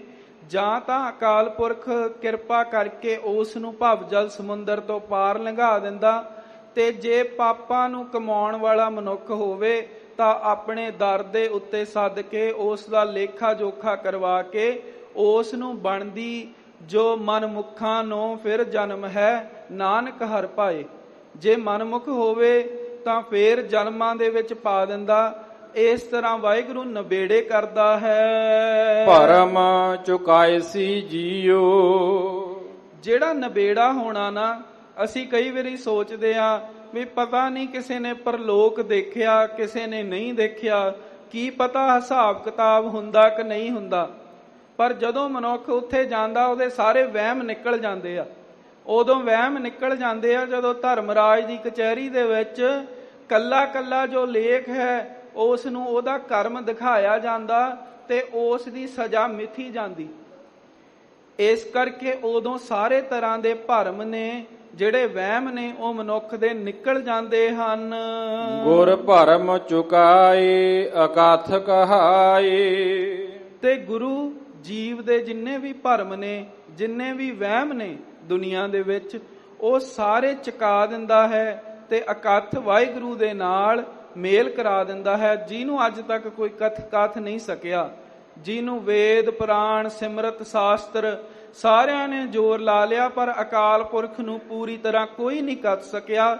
ਪਰ ਇੱਕ ਗੁਰੂ ਹੀ ਐਸਾ ਹੈ ਜਿਹੜਾ ਇਕੱਠ ਵਾਹਿਗੁਰੂ ਨੂੰ ਕਥਾ ਸਕਦਾ ਹੈ, ਇਕੱਠ ਵਾਹਿਗੁਰੂ ਦੀ ਸੋਝੀ ਮਨੁੱਖ ਨੂੰ ਪਾ ਸਕਦਾ ਹੈ। ਸਚ ਮਹਿ ਸਾਜ ਸਮਾਣਾ, ਤੇ ਜਿਹਨੂੰ ਉਹ ਸੋਝੀ ਪਾਉਂਦਾ ਹੈ, ਉਸ ਦਾ ਜਿਹੜਾ ਮਨ ਆ ਨਾ, ਜੋ ਉਹਦੀ ਰੂਹ ਆ, ਜੋ ਉਹਦੀ ਆਤਮਾ ਵਾ, ਉਹ ਸੱਚੇ ਵਾਹਿਗੁਰੂ ਦੇ ਵਿੱਚ ਪੱਕੇ ਤੌਰ ਤੇ ਸਮਾ ਜਾਂਦੀ। ਉਹ ਕਦੇ ਵੀ ਵਿਛੜਦੀ ਨਹੀਂ। ਉਸ ਨੂੰ ਸਰੀਰਕ ਕਸ਼ਟਾਂ ਦਾ ਅਹਿਸਾਸ ਨਹੀਂ ਹੁੰਦਾ, ਉਸ ਨੂੰ ਕਿਸੇ ਵੀ ਤਰ੍ਹਾਂ ਦਾ ਦੁੱਖ ਦਰਦ ਨਹੀਂ ਰਹਿੰਦਾ। ਉਸ ਦੀ ਚਿੱਤ ਬਿਰਤੀ ਰੂਹ ਤੋਂ ਸਰੀਰ ਤੋਂ ਲੈ ਕਰਕੇ ਰੋਮ ਰੋਮ ਉਸ ਦਾ ਰੱਬ ਦੇ ਨਾਮ ਦੇ ਵਿੱਚ ਭਿੱਜ ਜਾਂਦਾ ਤੇ ਉਹ ਆਪਣਾ ਜੀਵਨ ਸਫਲਾ ਕਰਕੇ ਸੱਚੇ ਵਾਹਿਗੁਰੂ ਦੇ ਵਿੱਚ ਸਮਾ ਜਾਂਦਾ ਹੈ। ਆਪ ਉਪਾਏ ਆਪ ਸਮਾਏ, ਆਪ ਹੀ ਉਹ ਉਪਾਉਣ ਵਾਲਾ ਹੈ, ਆਪ ਹੀ ਉਹ ਸਮਾਉਣ ਵਾਲਾ ਹੈ। ਜਪਜੀ ਸਾਹਿਬ ਦੇ ਵਿੱਚ ਅਸੀਂ ਬਚਨ ਪੜ੍ਹਦੇ ਆ, ਕੀਤਾ ਪਸਾਓ ਏਕੋ ਕਵਾਓ। ਜਿੰਨਾ ਵੀ ਪਸਾਰਾ ਵਾ ਉਹ ਇੱਕੋ ਬੋਲ ਦੇ ਨਾਲ, ਇੱਕੋ ਹੁਕਮ ਦੇ ਨਾਲ ਅਕਾਲ ਪੁਰਖ ਵਾਹਿਗੁਰੂ ਨੇ ਪੈਦਾ ਕਰ ਦਿੱਤਾ। ਉਹਨੂੰ ਕਿਸੇ ਵੀ ਤਰ੍ਹਾਂ ਦੇ ਪਦਾਰਥ ਦੀ ਲੋੜ ਨਹੀਂ ਪਈ ਦੁਨੀਆ ਨੂੰ ਬਣਾਉਣ ਦੇ ਵਾਸਤੇ। ਉਸ ਨੇ ਤਾਂ ਬਸ ਫੁਰਨੇ ਨਾਲ ਹੀ ਇੱਕ ਹੁਕਮ ਕੀਤਾ ਤੇ ਸਾਰਾ ਕੁਝ ਬਣ ਗਿਆ। ਕਿਸੇ ਵੀ ਤਰ੍ਹਾਂ ਦਾ ਕੋਈ ਮਿਹਨਤ ਜਾਂ ਚਾਰਾਜੋਈ ਕਰਨ ਦੀ ਉਸ ਨੂੰ ਲੋੜ ਨਹੀਂ ਪਈ। ਹੁਕਮ ਦੇ ਵਿੱਚ ਹੀ ਉਸ ਨੇ ਸਾਨੂੰ ਜੀਵਾਂ ਨੂੰ ਬਣਾ ਕਰਕੇ, ਹੁਕਮ ਦੇ ਵਿੱਚ ਹੀ ਉਸ ਨੇ ਸਾਤੋਂ ਕਾਰ ਕਰਵਾਈ ਤੇ ਆਪ ਉਪਾ ਕੇ ਸਾਨੂੰ, ਆਪ ਬਣਾ ਕੇ ਸਾਨੂੰ ਹੁਕਮ ਦੇ ਵਿੱਚ ਆਪਣੇ ਸਮਾ ਲਿਆ, ਸਾਨੂੰ ਆਪਣੇ ਆਪ ਦੇ ਵਿੱਚ ਸਮਾ ਲਿਆ, ਸਾਡੇ ਤੇ ਕਿਰਪਾ ਕਰ ਦਿੱਤੀ। ਹੁਕਮੇ ਹੁਕਮ ਪਛਾਣਾ, ਹੁਕਮ ਦੇ ਵਿੱਚ ਰਹਿ ਕਰਕੇ ਹੀ ਸਤਿਗੁਰੂ ਜੀ ਫਰਮਾਉਂਦੇ ਨੇ ਉਹਦੇ ਹੁਕਮ ਨੂੰ ਸਮਝਿਆ ਜਾ ਸਕਦਾ। ਉਹਦੇ ਹੁਕਮ ਦੇ ਜੇ ਅਸੀਂ ਕਹੀਏ ਉਲਟ ਚੱਲ ਕੇ ਜੋ ਸਾਡੇ ਜੀਵਨ ਦੇ ਵਿੱਚ ਹੋ ਰਿਹਾ, ਸਾਨੂੰ ਭਾਣਾ ਮਿੱਠਾ ਕਰਕੇ ਜਦੋਂ ਮੰਨਾਂਗੇ, ਉਹਦੇ ਹੁਕਮ ਦੇ ਵਿੱਚ ਚੱਲਾਂਗੇ, ਤਾਂ ਉਹਦੇ ਹੁਕਮ ਦੇ ਵਿੱਚ ਤੁਰਦੇ ਤੁਰਦੇ ਹੀ ਉਹਦੀ ਪਛਾਣ ਹੋ ਜਾਂਦੀ ਆ। ਬਿਨਾਂ ਹੁਕਮ ਦੇ ਵਿੱਚ ਚੱਲਣ ਵਾਲੇ ਨੂੰ ਸਦਾ ਫਟਕਾਰਾਂ ਪੈਂਦੀਆਂ ਨੇ। ਜਿਹੜਾ ਹੁਕਮ ਦੇ ਉਲਟ ਹੋ ਕੇ ਚੱਲਣਾ ਚਾਹੁੰਦਾ, ਆਪਣੇ ਵੱਲੋਂ ਕੁਝ ਕਰਨਾ ਚਾਹੁੰਦਾ, ਉਹਨੂੰ ਉਸ ਦੀ ਦਰਗਾਹ ਦੇ ਵਿੱਚ ਸ਼ਰਮਿੰਦਾ ਹੋਣਾ ਪੈਂਦਾ ਹੈ। ਸੱਚੀ ਵਡਿਆਈ ਗੁਰ ਤੇ ਪਾਈ, ਜੋ ਸੱਚੀ ਵਡਿਆਈ ਨਾਮ ਦੀ ਆ, ਇਹ ਗੁਰੂ ਤੋਂ ਹੀ ਪਾਈ ਜਾ ਸਕਦੀ ਹੈ। ਤੂੰ ਮਨ ਅੰਤ ਸਖਾਈ, ਅੰਤ ਦੇ ਵਿੱਚ ਰਾਖਾ ਅਕਾਲ ਪੁਰਖ ਵਾਹਿਗੁਰੂ ਹੀ ਹੁੰਦਾ। ਹਮੇਸ਼ਾ ਗੁਰੂ ਹੀ ਰਾਖਾ ਹੁੰਦਾ ਬੰਦੇ ਦਾ। ਨਾਮ ਰਹਿਓ ਸਾਧੂ ਰਹਿਓ, ਰਹਿਓ ਗੁਰ ਗੋਬਿੰਦ। ਬਿਨਾਂ ਨਾਮ ਤੋਂ, ਬਿਨਾਂ ਸਾਧੂ ਗੁਰੂ ਤੋਂ ਤੇ ਗੋਬਿੰਦ ਤੋਂ ਹੋਰ ਕੋਈ ਵੀ ਅਖੀਰ ਵਿੱਚ ਸਹਾਈ ਨਹੀਂ ਹੁੰਦਾ। ਕੋਈ ਵੀ ਚਾਹ ਕੇ ਵੀ ਸਾਨੂੰ ਦੁਨੀਆ ਤੋਂ ਜਾਣੋਂ ਰੋਕ ਨਹੀਂ ਸਕਦਾ। ਭਾਵੇਂ ਸਾਡੇ ਧੀਆਂ ਪੁੱਤਰ, ਸਾਡੇ ਪਿਆਰ ਵਾਲੇ ਕਦੇ ਨਹੀਂ ਚਾਹੁੰਦੇ ਕਿ ਮਨੁੱਖ ਦੁਨੀਆ ਤੋਂ ਜਾਵੇ, ਪਰ ਉਹਨਾਂ ਦੇ ਚਾਹਣ ਨਾਲ ਕੁਝ ਨਹੀਂ ਹੁੰਦਾ। ਜੋ ਉਹਦਾ ਹੁਕਮ ਹੁੰਦਾ ਵਾ, ਉਹਦੇ ਵਿੱਚ ਹੀ ਮਨੁੱਖ ਨੂੰ ਜਾਣਾ ਪੈਂਦਾ ਤੇ ਆਪ ਹੀ ਹੁਕਮ ਦੇ ਵਿੱਚ ਆ ਕੇ ਮਨੁੱਖ ਨੂੰ ਉਹ ਸਾਰੀ ਕਾਰ ਕਰਵਾਉਂਦਾ ਹੈ। ਨਾਨਕ ਸਾਹਿਬ ਔਰ ਨਾ ਦੂਜਾ। ਗੁਰੂ ਨਾਨਕ ਸਾਹਿਬ ਜੀ ਸੱਚੇ ਪਾਤਸ਼ਾਹ ਫਰਮਾਉਂਦੇ ਨੇ ਕਿ ਸਾਹਿਬ ਤੋਂ ਬਿਨਾ ਹੋਰ ਕੋਈ ਵੀ ਨਹੀਂ ਜੋ ਸਾਨੂੰ ਇਸ ਸੰਸਾਰ ਸਮੁੰਦਰ ਦੇ ਵਿੱਚੋਂ ਪਾਰ ਲੰਘਾ ਸਕੇ, ਜੋ ਅੰਤ ਵਿੱਚ ਸਾਡਾ ਰਾਖਾ ਬਣ ਸਕੇ, ਕੇਵਲ ਉਹੀ ਹੈ। ਨਾਮ ਤੇਰਾ ਵਡਿਆਈ, ਉਸ ਦੇ ਨਾਮ ਦੇ ਵਿੱਚ ਹੀ ਸਾਨੂੰ ਵਡਿਆਈ ਮਿਲਦੀ ਹੈ। ਉਸ ਦੇ ਨਾਮ ਤੋਂ ਬਿਨਾ ਦੁਨੀਆ ਦੀ ਸ਼ਾਨੋ ਸ਼ੌਕਤ ਸ਼ੌਹਰਤ ਦੇ ਨਾਲ ਕਦੇ ਵੀ ਮਨੁੱਖ ਨੂੰ ਵਡਿਆਈ ਨਹੀਂ ਮਿਲਦੀ। ਤੂੰ ਸੱਚਾ ਸਿਰਜਣਹਾਰ, ਹੇ ਵਾਹਿਗੁਰੂ ਤੂੰ ਸੱਚਾ ਸਿਰਜਣਹਾਰਾ ਹੈ। ਤੂੰ ਸੱਚਾ ਹੈ ਤੂੰ ਕਦੇ ਵੀ ਆਉਣ ਵਾਲਾ ਨਹੀਂ, ਤੂੰ ਸਮੇਂ ਤੋਂ ਰਹਿਤ ਹੈ, ਤੂੰ ਅਕਾਲ ਪੁਰਖ ਹੈ। ਕਾਲ ਤੇਰਾ ਪੈਦਾ ਕੀਤਾ ਹੈ, ਸੱਚੇ ਤੌਰ ਤੇ ਪੱਕੇ ਤੌਰ ਤੇ ਤੂੰ ਹੀ ਰਹਿਣ ਵਾਲਾ ਹੈ। ਅਲਖ ਸਿਰੰਦਿਆ ਜੀਓ, ਤੈਨੂੰ ਕਦੇ ਵੀ ਲਖਿਆ ਨਹੀਂ ਜਾ ਸਕਦਾ, ਤੇਰੀ ਕਦੇ ਵੀ ਗਤਮਿਤ ਨਹੀਂ ਪਾਈ ਜਾ ਸਕਦੀ, ਸਿਰਫ ਤੇਰੇ ਮੂਹਰੇ ਝੁਕਿਆ ਜਾ ਸਕਦਾ ਹੈ। ਏਕ ਸਾਹਿਬ ਦੋਏ ਰਾਹ, ਅਕਾਲ ਪੁਰਖ ਇੱਕ ਆ ਤੇ ਉਸ ਨੇ ਦੁਨੀਆ ਦੇ ਵਿੱਚ ਦੋ ਰਾਹ ਬਣਾਏ ਆ, ਇੱਕ ਚੰਗਾ, ਇੱਕ ਧਰਮ ਦਾ ਤੇ ਇੱਕ ਕੁਫਰ ਦਾ। ਇੱਕ ਵਾਹਿਗੁਰੂ ਆ, ਉਸ ਨੇ ਦੁਨੀਆ ਨੂੰ ਦੋ ਪਾਸੇ ਲਾਇਆ ਹੋਇਆ, ਦੋ ਰਾਹਾਂ ਦੇ ਵਿੱਚ ਉਸ ਨੇ ਪਾਇਆ ਹੋਇਆ। ਇੱਕ ਤਾਂ ਧਰਮ ਦਾ ਰਾਹ ਹੁੰਦਾ, ਵਾਹਿਗੁਰੂ ਦਾ ਰਾਹ ਹੁੰਦਾ, ਤੇ ਇੱਕ ਕੁਫਰ ਦਾ, ਝੂਠ ਦਾ, ਫਰੇਬ ਦਾ ਤੇ ਲਾਲਚ ਤੇ ਕਲਯੁਗੀ ਰਾਹ, ਜਿਹਨੂੰ ਅਸੀਂ ਕਹਿੰਦੇ ਆ ਕਿ ਦੁਨੀਆ ਦੇ ਵਿੱਚ ਰਹਿ ਕੇ ਬਸ ਰੱਬ ਨੂੰ ਕਦੇ ਯਾਦ ਨਹੀਂ ਕਰਨਾ, ਸਿਰਫ ਮਾਇਆ ਵੱਲ ਧਿਆਨ ਦੇਣਾ, ਝੂਠ ਦੀ ਦੁਨੀਆ ਦੇ ਵਿੱਚ ਆਪਣਾ ਜਿਹੜਾ ਮਨ ਹੈ ਉਸ ਨੂੰ ਖਚਿਤ ਰੱਖਣਾ। ਇੱਕ ਇਹ ਰਾਹ ਹੈ ਤੇ ਇੱਕ ਰੱਬ ਦੇ ਪਿਆਰਿਆਂ ਦਾ, ਰੱਬ ਦੇ ਨਾਲ ਜੁੜਨ ਵਾਲਾ ਰਾਹ ਹੈ। ਵਾਦ ਵਧੰਦਿਆ ਜੀਓ, ਤੇ ਇਹਨਾਂ ਦੋਵਾਂ ਰਾਹਾਂ ਦੇ ਵਿੱਚ ਕਦੇ ਵੀ ਏਕਤਾ ਨਹੀਂ ਹੋਈ ਅੱਜ ਤੱਕ। ਸਦਾ ਵਾਦ ਹੀ ਚੱਲਦਾ ਰਿਹਾ, ਸਦਾ ਜੰਗ ਚੱਲਦੀ ਰਹੀ। ਇੱਕ ਜਿਹੜਾ ਝੂਠ ਦਾ ਰਾਹ ਤੇ ਸੱਚ ਦਾ ਰਾਹ, ਇਹਦੀ ਸਦਾ ਲੜਾਈ ਰਹਿੰਦੀ ਆ। ਕਦੇ ਝੂਠ ਤੇ ਸੱਚ ਇੱਕ ਥਾਂ ਤੇ ਇਕੱਠੇ ਨਹੀਂ ਹੁੰਦੇ। ਇਸੇ ਕਰਕੇ ਹੀ ਤਾਂ ਗੁਰਸਿੱਖਾਂ ਦੇ ਉੱਤੇ ਬੇਅੰਤ ਤਸ਼ੱਦਦ, ਬੇਅੰਤ ਜ਼ੁਲਮ ਹੋਏ। ਇਸੇ ਕਰਕੇ ਹੀ ਤਾਂ ਸਾਡੇ ਗੁਰਧਾਮਾਂ ਤੇ ਸਮੇਂ-ਸਮੇਂ ਦੀਆਂ ਹਕੂਮਤਾਂ ਵੱਲੋਂ ਹਮਲੇ ਕੀਤੇ ਗਏ, ਕਿਉਂਕਿ ਜਿਹੜਾ ਸਾਡਾ ਰਾਹ ਵਾ ਉਹ ਸੱਚ ਦਾ ਰਾਹ ਵਾ। ਸਾਡੇ ਗੁਰਦੁਆਰਾ ਸਾਹਿਬ ਦੇ ਵਿੱਚ, ਸੱਚਖੰਡ ਸ੍ਰੀ ਹਰਿਮੰਦਰ ਸਾਹਿਬ ਦੇ ਵਿੱਚ, ਸ੍ਰੀ ਅਕਾਲ ਤਖਤ ਸਾਹਿਬ ਦੇ ਵਿੱਚ ਸੱਚ ਦਾ ਦੀਵਾ ਜਗਦਾ। ਇਸ ਕਰਕੇ ਜਿਹੜੇ ਮਾੜੇ ਰਾਹ ਵਾਲੇ ਨੇ ਉਹ ਇਸ ਸੱਚ ਦੇ ਦੀਵੇ ਨੂੰ ਪਸੰਦ ਨਹੀਂ ਕਰਦੇ। ਦੋਵਾਂ ਦਾ ਵਾਦ ਵਿਵਾਦ ਚੱਲਦਾ ਰਹਿੰਦਾ ਤੇ ਸਮੇਂ ਦੇ ਨਾਲ ਵੱਧਦਾ ਰਹਿੰਦਾ ਵਾ। ਜਿਵੇਂ ਜਿਵੇਂ ਦੁਨੀਆ ਪੁਰਾਣੀ ਹੋਈ ਜਾਂਦੀ, ਉਵੇਂ ਜਿਹੜੀ ਸੱਚ ਦੀ ਤੇ ਝੂਠ ਦੀ ਲੜਾਈ ਆ ਉਹ ਹੋਰ ਕੈੜੀ ਹੋ ਰਹੀ ਹੈ। ਦੋਏ ਰਾਹ ਚਲਾਏ ਹੁਕਮ ਸਬਾਏ, ਪਰ ਇਸ ਦੇ ਵਿੱਚ ਵੀ ਕਿਸੇ ਦਾ ਕੋਈ ਕਸੂਰ ਨਹੀਂ। ਇਹ ਦੁਨੀਆ ਨੂੰ ਪੈਦਾ ਕਰਕੇ ਇਹ ਤਮਾਸ਼ਾ ਆਪ ਹੀ ਰੱਬ ਨੇ ਚਲਾਇਆ। ਇਹ ਦੋਵੇਂ ਰਾਹ ਨੇ ਜਿਹੜੇ ਉਹ ਆਪ ਹੀ ਵਾਹਿਗੁਰੂ ਨੇ ਬਣਾਏ ਨੇ। ਇਹ ਸਾਰਾ ਉਸ ਦੇ ਹੁਕਮ ਦੇ ਵਿੱਚ ਹੋ ਰਿਹਾ ਹੈ। ਜਨਮ ਮੁਆ ਸੰਸਾਰਾ, ਉਹਦੇ ਹੁਕਮ ਦੇ ਵਿੱਚ ਸੰਸਾਰ ਜਨਮ ਲੈ ਕੇ ਆਉਂਦਾ ਹੈ, ਸੰਸਾਰ ਦਾ ਜੀਵ, ਤੇ ਉਹਦੇ ਹੁਕਮ ਦੇ ਵਿੱਚ ਹੀ ਚਲਿਆ ਜਾਂਦਾ। ਕਿਉਂ ਸਤਿਗੁਰੂ ਸਾਹਿਬ ਜੀ ਸਾਨੂੰ ਬਾਰ-ਬਾਰ ਇਹੀ ਉਪਦੇਸ਼ ਕਰੀ ਜਾਂਦੇ ਨੇ ਕਿ ਤੂੰ ਉਹਦੇ ਹੁਕਮ ਦੇ ਵਿੱਚ ਆਇਆ, ਤੂੰ ਉਸ ਦੇ ਹੀ ਹੁਕਮ ਦੇ ਵਿੱਚ ਜਾਣਾ, ਤਾਂ ਜੋ ਅਸੀਂ ਸਮਝ ਲਈਏ ਕਿ ਅਕਾਲ ਪੁਰਖ ਤੋਂ ਬਿਨਾਂ ਸਾਡਾ ਕੋਈ ਵੀ ਸਹਾਇਕ ਨਹੀਂ। ਅਸੀਂ ਆਪਣੇ ਜੀਵਨ ਦਾ ਜਿਹੜਾ ਰਾਹ ਵਾ ਉਹ ਰੱਬ ਨੂੰ ਬਣਾ ਲਈਏ। ਰੱਬੀ ਰਾਹ ਦੇ ਉੱਤੇ ਤੁਰਦਿਆਂ ਹੋਇਆ ਭਾਵੇਂ ਅਨੇਕਾਂ ਮੁਸ਼ਕਲਾਂ ਆਉਂਦੀਆਂ ਨੇ, ਤੁਰਨਾ ਬੜਾ ਔਖਾ। ਜੇ ਉਹਦੀ ਕਿਰਪਾ ਹੋਵੇ ਤਾਂ ਹੀ ਮਨੁੱਖ ਤੁਰ ਸਕਦਾ, ਪਰ ਇੱਕ ਅਰਦਾਸ ਤਾਂ ਮਨੁੱਖ ਕਰ ਹੀ ਸਕਦਾ ਨਾ ਕਿ ਹੇ ਵਾਹਿਗੁਰੂ, ਤੂੰ ਸਾਨੂੰ ਆਪਣੇ ਰਾਹ ਦੇ ਉੱਤੇ ਚਲਾ, ਸਾਨੂੰ ਆਪਣੀ ਮਰਜ਼ੀ ਦੇ ਨਾਲ ਚਲਾ, ਸਾਨੂੰ ਆਪਣੇ ਨਾਮ ਦੀ ਦਾਤ ਬਖਸ਼ਿਸ਼ ਕਰ। ਇਹ ਤਾਂ ਅਸੀਂ ਕਰ ਸਕਦੇ ਹਾਂ, ਹੋਰ ਭਾਵੇਂ ਸਾਡੇ ਕੋਈ ਵਸ ਨਹੀਂ। ਤੇ ਜੇ ਅਸੀਂ ਅੱਜ ਤੋਂ ਹੀ ਇਹ ਕਰੀਏ, ਇਹ ਅਰਦਾਸ ਕਰੀਏ ਸੱਚੇ ਪਾਤਸ਼ਾਹ ਨੂੰ, ਹਮ ਮੈਲੇ ਤੁਮ ਉਜਲ ਕਰਤੇ, ਹਮ ਨਿਰਗੁਣ ਤੂੰ ਦਾਤਾ, ਕਿ ਅਸੀਂ ਮੈਲੇ ਆ, ਜਨਮ ਜਨਮ ਕੀ ਇਸ ਮਨ ਕੋ ਮਲ ਲਾਗੀ, ਕਾਲਾ ਹੋਆ ਸਿਆਹ, ਖਨਲੀ ਧੋਤੀ ਉਜਲੀ ਨਾ ਹੋਵੇ, ਜੇ ਸੋ ਧੋਵਣ ਪਾਹ। ਜਿਹੜੀ ਮੈਲੀ ਹੋਇਆ ਕੱਪੜਾ ਹੁੰਦਾ ਨਾ, ਜਿਹੜਾ ਤੇਲ ਨਾਲ ਲਿਬੜਿਆ ਕੱਪੜਾ ਹੋਵੇ, ਜਾਂ ਜਿਹੜੇ ਕੱਪੜੇ ਨੂੰ ਅਸੀਂ ਰੋਜ਼ ਸਾਫ਼ ਸਫਾਈ ਲਈ ਵਰਤੀਏ, ਉਹਨੂੰ ਅਸੀਂ ਜਿੰਨੇ ਮਰਜ਼ੀ 100 ਧੋਣ ਪਾ ਲਈਏ, ਉਹਦੇ ਦਾਗ ਕਦੇ ਲਹਿੰਦੇ ਨਹੀਂ, ਉਹ ਪੱਕ ਜਾਂਦੇ ਨੇ। ਇਸੇ ਤਰ੍ਹਾਂ ਹੀ ਬੰਦੇ ਦੀ ਆਤਮਾਵਾਂ ਪਤਾ ਨਹੀਂ ਇਹ ਕਿੱਥੋਂ ਕਿੱਥੋਂ ਕਿਹੜੇ ਕਿਹੜੇ ਜਨਮਾਂ ਦੇ ਵਿੱਚੋਂ ਚੱਲ ਕੇ ਆਈ, ਕਿਹੜੇ ਕਿਹੜੇ ਪਾਪ ਇਹਨੇ ਕਰ ਲਏ ਜਿਹੜੇ ਆਪ ਅਸੀਂ ਕਦੇ ਧੋ ਨਹੀਂ ਸਕਦੇ। ਕਈ ਵਾਰ ਅਸੀਂ ਇਹ ਗੱਲ ਕਰਦੇ ਹਾਂ, ਅਸੀਂ ਤਾਂ ਜੀ ਬੜੇ ਪੁੰਨ ਕੀਤੇ ਨੇ, ਅਸੀਂ ਬੜੇ ਚੰਗੇ ਕੰਮ ਕੀਤੇ ਨੇ। ਨਾ ਭਾਈ, ਜਿਹੜੇ ਪੁੰਨ ਨੇ ਨਾ ਸਾਡੇ ਇਸ ਜਨਮ ਦੇ ਵਿੱਚ ਅਸੀਂ ਲੱਖਾਂ ਹੀ ਪੁੰਨ ਵੀ ਕਰ ਲਈਏ, ਸਾਡੇ ਪਾਪਾਂ ਦਾ ਪੱਲੜਾ ਜਿਹੜਾ ਉਹ ਸਦਾ ਹੀ ਭਾਰਾ ਰਹੂਗਾ। ਕਿਉਂਕਿ ਪਾਪ ਨੂੰ ਬੰਦਾ ਯਾਦ ਨਹੀਂ ਰੱਖਦਾ, ਜੇ ਇੱਕ ਵੀ ਚੰਗਾ ਕੰਮ ਕਰ ਲਵੇ ਉਸ ਨੂੰ ਯਾਦ ਰੱਖਦਾ।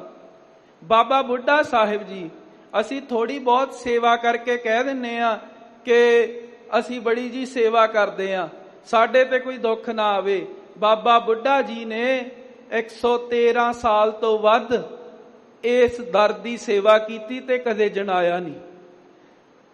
ਪਹਿਲਾ ਪ੍ਰਕਾਸ਼ ਜਦੋਂ ਗੁਰੂ ਗ੍ਰੰਥ ਸਾਹਿਬ ਜੀ ਸੱਚੇ ਪਾਤਸ਼ਾਹ ਦਾ ਹੋਇਆ, ਉਦੋਂ 100 ਸਾਲ ਦੇ ਨਜ਼ਦੀਕ ਬਾਬਾ ਜੀ ਦੀ ਉਮਰ ਸੀ, ਪਰ ਉਦੋਂ ਵੀ ਨਿਮਾਣੇ ਹੋ ਕੇ ਖੜ ਗਏ ਤੇ ਸਤਿਗੁਰੂ ਸਾਹਿਬ ਜੀ ਨੇ ਆਪ ਇਹ ਸੇਵਾ ਬਖਸ਼ਿਸ਼ ਕੀਤੀ ਮੁੱਖ ਗ੍ਰੰਥੀ ਦੀ।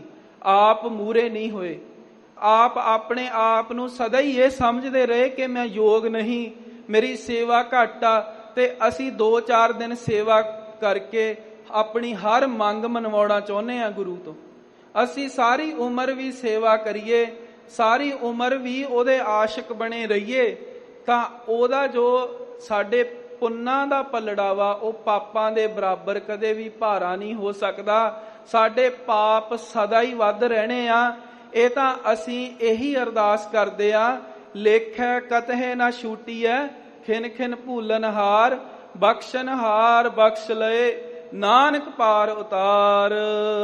ਨਾਮ ਬਿਨਾ ਨਾਹੀ ਕੋ ਬੇਲੀ, ਨਾਮ ਤੋਂ ਬਿਨਾ ਤੇਰਾ ਕੋਈ ਵੀ ਬੇਲੀ ਨਹੀਂ, ਕੋਈ ਵੀ ਸਾਥੀ ਨਹੀਂ। ਬਿਖਲਾ ਦੇ ਸਿਰ ਭਾਰਾ, ਨਾਮ ਤੋਂ ਬਿਨਾ ਜੋ ਵੀ ਕਮਾਇਆ ਨਾ ਉਹ ਜ਼ਹਿਰ ਵਾਂਗੂ ਸਿਰ ਦੇ ਉੱਤੇ ਲੱਦਿਆ ਹੋਇਆ, ਜ਼ਹਿਰ ਦੇ ਵਾਂਗੂ ਆਪਣੀ ਰੂਹ ਦੇ ਉੱਤੇ ਉਹਦਾ ਬੋਝ ਬਣਾਇਆ ਹੋਇਆ।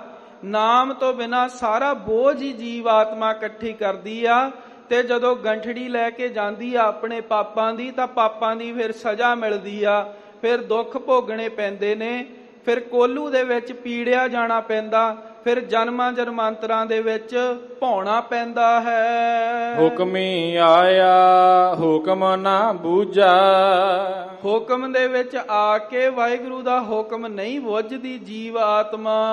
ਹੁਕਮ ਸਵਾਰਨ ਹਾਰਾ, ਹੁਕਮ ਹੀ ਅਕਾਲ ਪੁਰਖ ਦਾ, ਉਹਦੇ ਭਾਣੇ ਵਿੱਚ ਰਹਿਣਾ ਹੀ ਸਾਨੂੰ ਸਵਾਰ ਸਕਦਾ।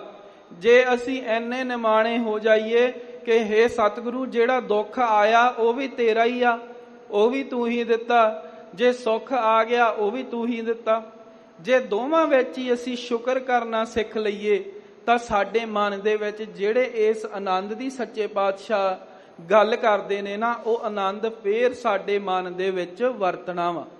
ਫੇਰ ਹੀ ਇਸ ਆਨੰਦ ਦਾ ਜੋ ਨਜ਼ਾਰਾ ਵਾ ਉਹ ਮਨੁੱਖ ਲੈ ਸਕਦਾ, ਜਦੋਂ ਹੁਕਮ ਦੇ ਵਿੱਚ ਆਪਣੇ ਆਪ ਨੂੰ ਰੱਖ ਕਰਕੇ ਆਪਣੇ ਆਪ ਨੂੰ ਸਵਾਰਦਾ ਹੈ। ਨਾਨਕ ਸਾਹਿਬ ਸਬਦ ਸੰਜਾਪੈ, ਅਕਾਲ ਪੁਰਖ ਵਾਹਿਗੁਰੂ ਗੁਰੂ ਨਾਨਕ ਸਾਹਿਬ ਜੀ ਸੱਚੇ ਪਾਤਸ਼ਾਹ ਫਰਮਾਉਂਦੇ ਨੇ ਕਿ ਗੁਰੂ ਦੇ ਸ਼ਬਦ ਰਾਹੀਂ ਹੀ ਵਾਹਿਗੁਰੂ ਦੀ ਸੋਝੀ ਪੈਂਦੀ ਆ।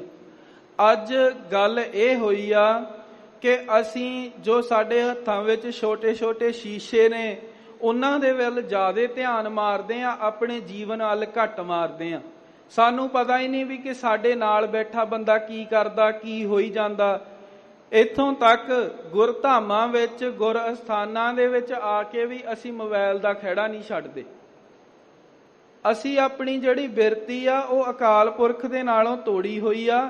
ਗੁਰੂ ਨਾਨਕ ਸਾਹਿਬ ਜੀ ਸੱਚੇ ਪਾਤਸ਼ਾਹ ਫਰਮਾਉਂਦੇ ਕਿ ਵਾਹਿਗੁਰੂ ਦੀ ਪਛਾਣ ਉਦੋਂ ਹੁੰਦੀ ਆ ਜਦੋਂ ਮਨੁੱਖ ਗੁਰੂ ਦੇ ਨਾਮ ਦੇ ਵਿੱਚ ਆਪਣੀ ਬਿਰਤੀ ਜੋੜ ਲੈਂਦਾ ਹੈ। ਸਾਚਾ ਸਿਰਜਣਹਾਰ, ਜਦੋਂ ਸੱਚੇ ਸਿਰਜਣਹਾਰ ਨੂੰ ਉਹ ਪਛਾਣ ਲੈਂਦਾ ਹੈ। ਭਗਤ ਸੋਹੇ ਦਰਬਾਰ, ਸਤਿਗੁਰੂ ਜੀ ਫਰਮਾਉਂਦੇ ਨੇ ਜਿਹੜੇ ਤੇਰੇ ਭਗਤ ਨੇ ਉਹ ਤੇਰੇ ਦਰਬਾਰ ਦੇ ਵਿੱਚ ਬੜੇ ਸੋਹਣੇ ਲੱਗਦੇ ਨੇ। ਉਹ ਦਰਬਾਰ ਦੇ ਵਿੱਚ ਬੈਠੇ ਬੜੇ ਸਜਦੇ ਨੇ, ਬੜੇ ਸੋਹਣੇ ਲੱਗਦੇ ਨੇ, ਉਹਨਾਂ ਨੂੰ ਇੱਜ਼ਤ ਮਿਲਦੀ ਆ।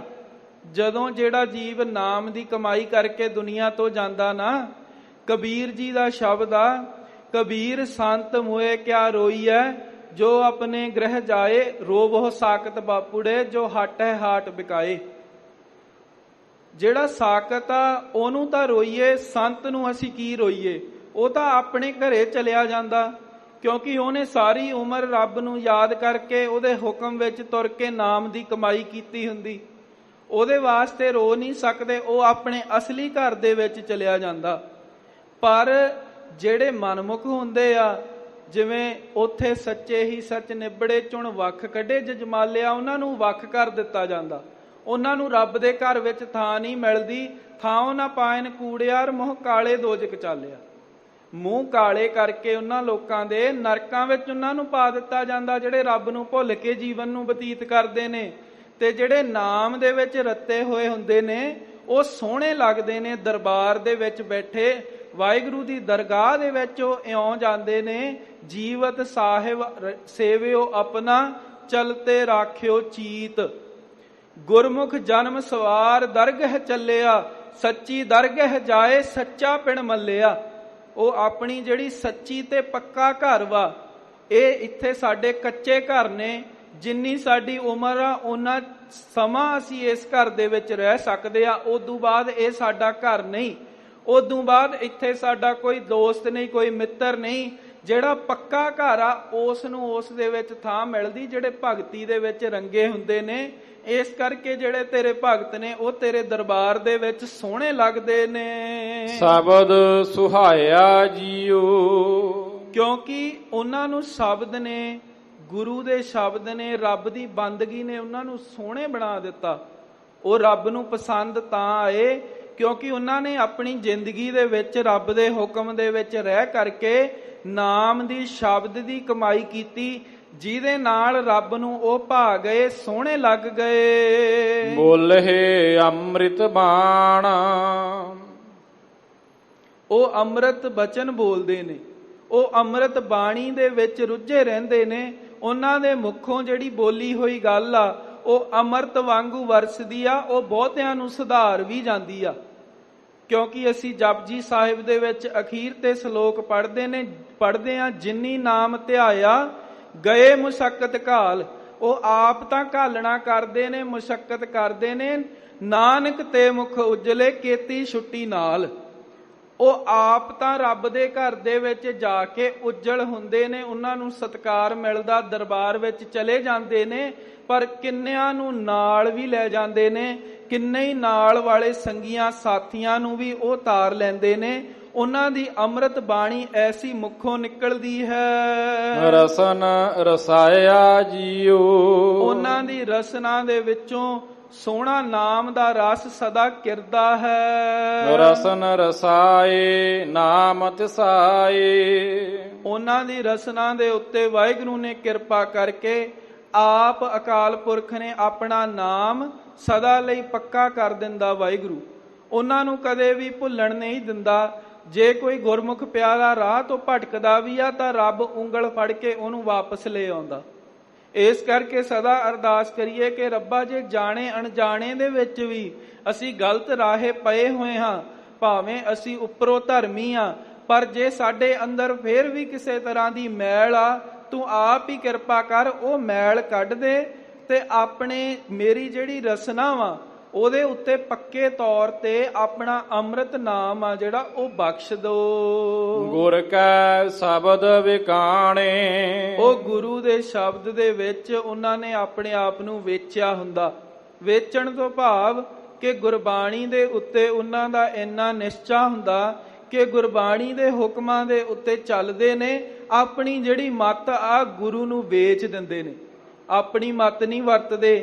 ਆਪਣੀ ਮੱਤ ਤੋਂ ਕਿਤੇ ਵੀ ਨਹੀਂ ਵਰਤਦੇ। ਜਦੋਂ ਵੀ ਵਰਤਦੇ ਨੇ ਉਹ ਗੁਰ ਮੱਤ ਵਰਤਦੇ ਨੇ, ਗੁਰੂ ਤੋਂ ਹੀ ਸੋਝੀ ਮੰਗਦੇ ਨੇ, ਆਪ ਹੁਦਰੀਆਂ ਨਹੀਂ ਕਰਦੇ।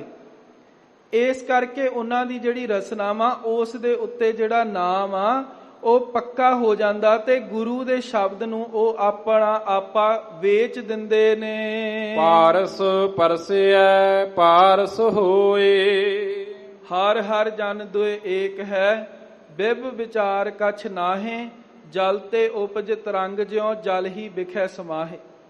ਜਿਵੇਂ 10ਵੇਂ ਪਾਤਸ਼ਾਹ ਜੀ ਦਾ ਇਹ ਬਚਨ ਹੈ ਕਿ ਜਿਹੜੇ ਗੁਰੂ ਦੇ ਨਾਲ ਜੁੜ ਜਾਂਦੇ ਨੇ, ਗੁਰੂ ਪਾਰਸ ਦੀ ਤਰ੍ਹਾਂ।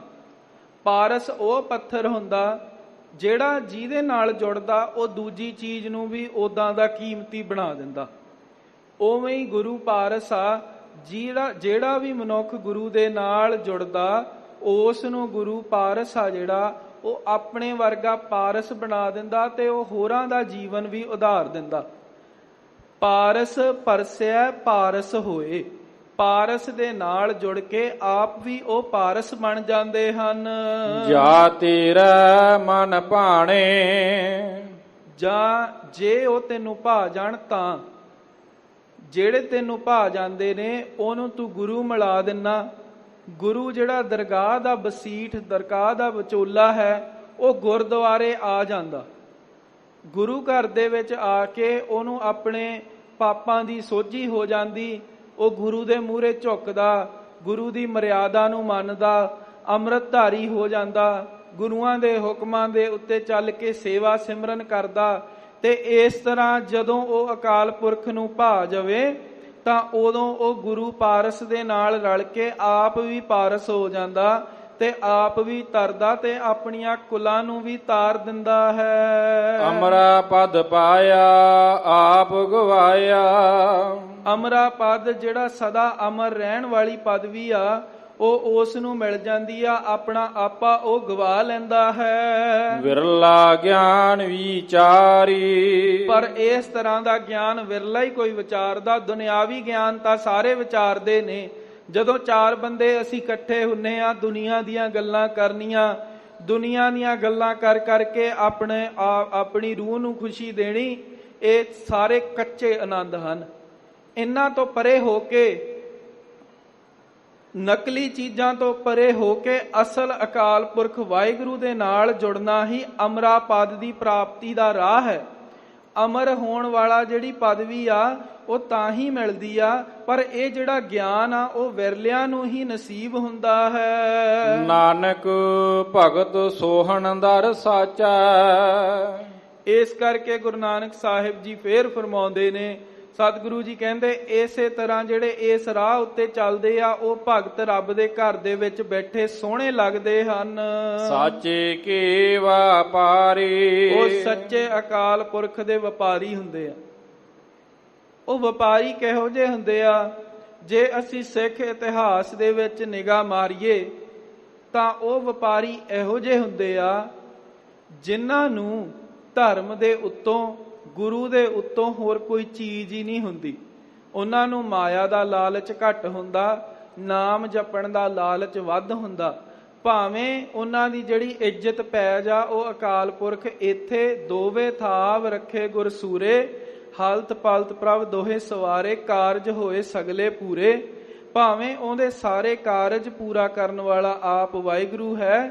ਉਹ ਜਿਹੜੇ ਸੱਚੇ ਵਾਹਿਗੁਰੂ ਦੇ ਵਪਾਰੀ ਨੇ ਉਹ ਉਸ ਦੇ ਦਰਬਾਰ ਦੇ ਵਿੱਚ ਸੋਹਣੇ ਲੱਗਦੇ ਨੇ। ਭੂਖ ਪਿਆਸੋ ਆਥ, ਜਿਹੜੀ ਭੁੱਖ ਪਿਆਸ ਆ, ਜੋ ਮਾਇਆ ਦੀ ਭੁੱਖ ਪਿਆਸ ਆ, ਉਹ ਮਨੁੱਖ ਨੂੰ ਕਿਉ ਦਰ ਜਾਇਸਾ ਜੀਓ, ਉਹ ਉਸ ਨੂੰ ਦਰ ਦੇ ਉੱਤੇ ਪਹੁੰਚਣ ਨਹੀਂ ਦਿੰਦੀ।